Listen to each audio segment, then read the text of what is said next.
Hi viewers, welcome to our channel. Present మనతో పాటు దాము బాలాజీ గారు సీనియర్ జర్నలిస్ట్ ఉన్నారు. వారితో ఒకసారి మాట్లాడదాం. నమస్కారం సార్. నమస్తే.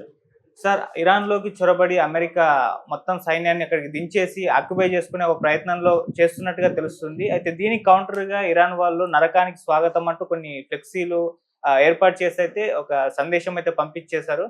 మరి ఇరాన్ అంటే ఇప్పుడు అమెరికా అటువంటి ప్రయత్నం చేస్తుందా? సైన్యాన్ని ఇరాన్‌లోకి దించుతుందా? మరి ఇరాన్ దీన్ని ఏ విధంగా ఎదుర్కొంటుంది? దీనికి సంబంధించి ఎటువంటి వివరాలున్నాయి? ఇరాన్ మీద ఫిబ్రవరి 28న ఇజ్రాయెల్, అమెరికా దాడి చేశాయి. అక్కడి నుంచి అది రోజు రోజుకి యుద్ధం పెరుగుతూనే ఉంది.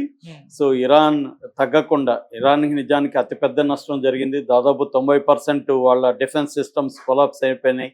వాళ్ళ ఎయిర్ క్రాఫ్ట్ కొలాప్స్ అయిపోయింది. వాళ్ళ మిసైల్ ప్రొడక్షన్ కొలాప్స్ అయిపోయింది. మిసైల్ లాంచర్స్ పోయినాయి.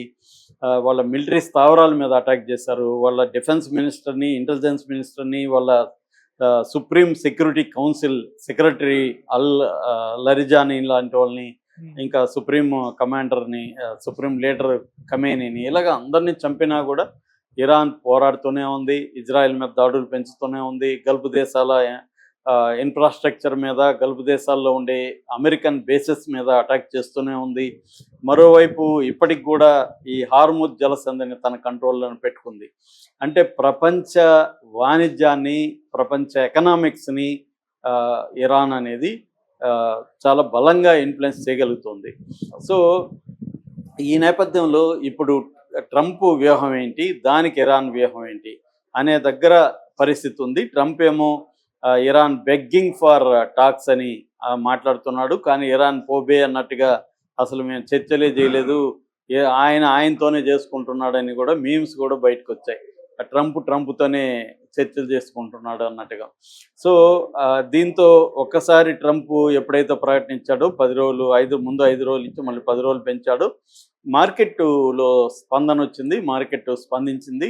బ్రెంట్ క్రూడ్ ఆయిల్ $90 పడిపోయింది. కానీ ఎప్పుడైతే ఇరాన్ మళ్ళీ అటాక్ చేయడం మొదలుపెట్టింది, ఇజ్రాయెల్ కూడా మరోవైపు ఇరాన్లో ఉండే అణు స్థావరాల మీద, స్టీల్ ప్లాంట్ల మీద, భారజల విద్యుత్ ప్రాజెక్టుల మీద అటాక్ చేయడం మొదలుపెట్టింది. మరోవైపు హౌతీలు ఇజ్రాయెల్ మీద అటాక్ చేశారు. ఎప్పుడైతే మళ్ళీ ఒక యుద్ధ వాతావరణం వచ్చిందో మళ్ళీ మార్కెట్లు పడిపోయినాయి. స్టాక్ మార్కెట్లు, క్రూడ్ ఆయిల్ పెరిగిపోయింది. నిన్న చూస్తే, ఇందాక చూస్తే $110 దగ్గర ఉందన్నమాట. సో ఇది 200 వరకు కూడా వెళ్తుంది. ప్రపంచం కొలాప్స్ అయిపోతుంది ఎకనామీ అనేది కూడా ఆందోళన వ్యక్తం చేస్తున్నారు ఎకనామిస్టులు కానీ, అనలిస్టులు కానీ. ఈ నేపథ్యంలో ఒక పరిణామం జరుగుతుంది. అదేంటంటే అమెరికా ఆల్రెడీ అమెరికాకి మిడిల్ ఈస్ట్లో 27 మిలిటరీ స్థావరాలు ఉన్నాయి. గల్ఫ్లో 19 మిలిటరీ స్థావరాలు ఉన్నాయి. అందులో 13 చాలా ఇంపార్టెంట్ మిలిటరీ స్థావరాలు. దాదాపు ఈ 13 ఇంపార్టెంట్ మిలిటరీ స్థావరాల మీద ఇరాన్ ఆల్రెడీ అటాక్ చేసింది. ఇప్పుడు ఇక్కడ ఈ గల్ఫ్ దేశాల్లో ఉండే ఈ స్థావరాల్లో 50,000 మంది సైనికులు, అమెరికన్ సైనికులు ఉన్నారు.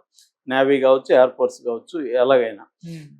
వీళ్ళు ఇప్పుడు రకరకాల హోటల్లో అక్కడ ఇక్కడ దాక్కున్నారు. నిన్న దుబాయ్లో అలాగా హోటల్లో దాక్కున్న 500 మంది అమెరికన్ సైనికుల మీద 2 హైడౌట్స్లో ఇరాన్ మిసైల్స్ని ప్రయోగించింది.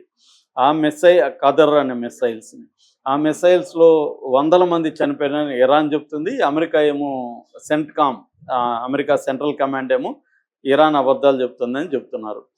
సో ఈ నేపథ్యంలో అమెరికా ఎక్స్ట్రా ఫోర్సెస్ని రంగంలో దిస్తుంది. యుఎస్ఎస్ అబ్రహం లింకన్ వార్షిప్ వస్తుంది. అలాగే యుఎస్ఎస్ గెరాల్డ్ ఫోర్డ్ అని ఇంకొక వార్షిప్, ఈ 2 వార్షిప్లు వస్తున్నాయి. దాంతోపాటు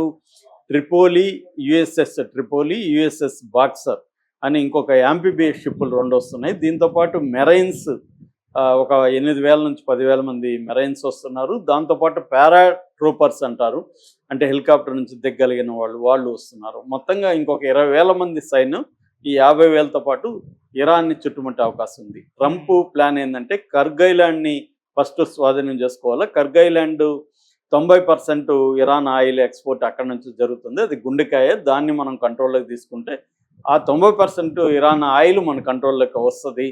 దీన్ని చూపించి మనం బెదిరించవచ్చు ఇరాన్ని. అంటే నువ్వు అక్కడ హార్ముజ్ని క్లియర్ చేస్తే నేను ఇది వదులుతాను అని బ్లాక్మెయిల్ చేయొచ్చు. రెండోది, హార్ముజ్ దగ్గర ఒక 5-6 ఇంపార్టెంట్ ఐలాండ్స్ ఉన్నాయి. ఆ ఐలాండ్స్ని కూడా మనం క్యాప్చర్ చేసుకోవాలనేది అమెరికా ప్లాన్. అందుకని అమెరికా ఏం చేస్తుందంటే మొత్తం ఇరాన్లో సైన్యాన్ని దింపకుండా కార్గ్ ఐలాండ్లో మాత్రమే సైన్యాన్ని ఈ మెరైన్స్ టీముల్ని దింపి వశం చేసుకోవాలని ప్లాన్ ఉంది. దీనికి ప్రతీకారంగా నిన్న టెహరాన్ టైమ్స్ అని ఇరాన్ పత్రిక ఉంది, అఫీషియల్ పత్రిక. దాంట్లో ఫ్రంట్ పేజీలో ఒక ఫోటో వేశారు. ఆ ఫోటో ఏంటంటే అమెరికా సైనికులు ఎయిర్ క్రాఫ్ట్లో ఎక్కబోతున్నారు. ఓపెన్ ఎయిర్ క్రాఫ్ట్లో మన సినిమాలో, హాలీవుడ్ సినిమాలు చూస్తాం, దాంట్లో ఎక్కబోతున్నారు. వెనక నుంచి తీసిన ఫోటో. దాన్ని పెట్టి పైన వెల్కమ్ టు హెల్ అని పెట్టారు. మళ్ళీ కింద సబ్ టెక్స్ట్ కూడా పెట్టారు. అందులో ఏముందంటే, మీరు ఇట్లాగా ఎంటర్ అయిన వాళ్ళంతా కూడా మేము కాఫిన్స్లో మిమ్మల్ని వెనక్కి పంపిస్తాం, అంటే శవపేటికల్లో మేము వెనక్కి పంపిస్తాం, మీరు వెనక్కి వెళ్ళరు, ఒకసారి వస్తే హెల్ ఇది అని చెప్తున్నారు. అది నిజం కూడా. ఇప్పటి వరకు ఇరాన్ని చరిత్రలో చూస్తే ఎవరు కూడా కంప్లీట్గా జయించలేకపోయారు. మనకి చరిత్రలో అనేక దాడులు ఇరాన్ మీద జరిగాయి కానీ చేయలేకపోయారు. దీనికి ప్రధాన కారణం టెర్రైన్. 2 అతిపెద్ద పర్వత సానువులు ఉండడం, 2 అతి భయంకరమైన ఎడారులు ఉండడం, ఒక మార్ష్ ల్యాండ్ అంటారు, చిత్తడి నేల చాలా తీవ్రంగా ఉండడం. రెండోది వీళ్ళు ఆల్రెడీ అండర్ గ్రౌండ్ టన్నెల్స్ కిలోమీటర్ల పొడవును ఏర్పాటు చేసుకోవడం. రెండోది 10 లక్షల మంది సైన్యం. అదంతా కూడా నిన్న ఒక వీడియోలో చెప్పాను నేను. 10 లక్షల మంది సైన్యం ఇరాన్కి ఉన్నారు. వీళ్ళు కాకుండా 2 కోట్ల మంది యూత్ రెడీగా ఉన్నారు యుద్ధంలోకి చేరడానికి. ఎందుకంటే ఇరాన్లో బలిదానం అనే ఒక కాన్సెప్ట్ ఉంటుంది. వాళ్ళు కర్బాలా అని 680 ADలో వాళ్ళ ఇమాం చనిపోయాడు. అంటే లొంగిపోవడమా చనిపోవడమా అన్న ఆప్షన్ వచ్చినప్పుడు ఆయన చనిపోవడాన్ని ఎంచుకున్నాడు. అది వాళ్ళకి స్పిరిట్ అనమాట. ప్రతి చిన్నప్పటి నుంచే వాళ్ళ స్కూళ్ళల్లో కూడా బలిదానాన్ని గురించి నేర్పిస్తారు. పిల్లలు కూడా నేను మార్తైర్ అవుతాను అన్న ఆ స్పిరిట్లో ఉంటారు వాళ్ళు. అందుకని చనిపోవడానికి వాళ్ళు రెడీగా ఉంటారు. కాబట్టి అమెరికా సైనికులు ఎవడు చనిపోవడానికి రెడీగా లేరు. వాళ్ళకి యుద్ధం అనేది ఒక హాలీవుడ్ సినిమా లాగా ఉంటుంది. హాయిగా పోయి కొట్టేసి వచ్చేయాలి, ఎయిర్ స్ట్రైక్. ఇట్లా పోయి గ్రౌండ్లో పోయి పోరాడాలంటే కష్టము. రెండోది ఇంత పెద్ద దేశం ఇది, 9 కోట్ల పాపులేషను. రెండోది వాళ్ళందరూ కూడా ఉడికిపోతున్నారు, ఆల్రెడీ చావు అంచుల్లో ఉన్నారు. వాళ్ళకి పోరాటం తప్ప వేరే మార్గం లేదు. అదేదో ఇలా చనిపోయే బదులు పోరాటంలో చనిపోదామని ప్రతి ఒక్కరు కూడా చిన్న చిన్న గెరిల్లా సైన్యాలుగా ఏర్పడే అవకాశం ఉంది. ఖచ్చితంగా హెల్ మాత్రం వాళ్ళకి చూపిస్తారని అమెరికాలో ఉండే అనలిస్టులే చెప్తున్నారు. జాన్ మెర్షమర్ కానీ, కల్నల్ డగ్లస్ మెక్గ్రెగర్ కానీ, ఇంకా చాలామంది నాకు పేర్లు గుర్తులేదు, వాళ్ళందరూ కూడా చెప్పేది ఏంటంటే అమెరికా సైన్యం కానీ ఇరాన్లోకి వెళ్తే అది సూయిసైడల్ మిషను అనేది అందరూ చెప్తున్నారు. కానీ మరి వింటాడా ట్రంప్, లేకపోతే ఈ హెల్లోకి ఎంటర్ అయిపోతాడా, శవాలు కాఫిన్లలో శవపేటికలు వెళ్తాయా అనేది మనం చూడాలి.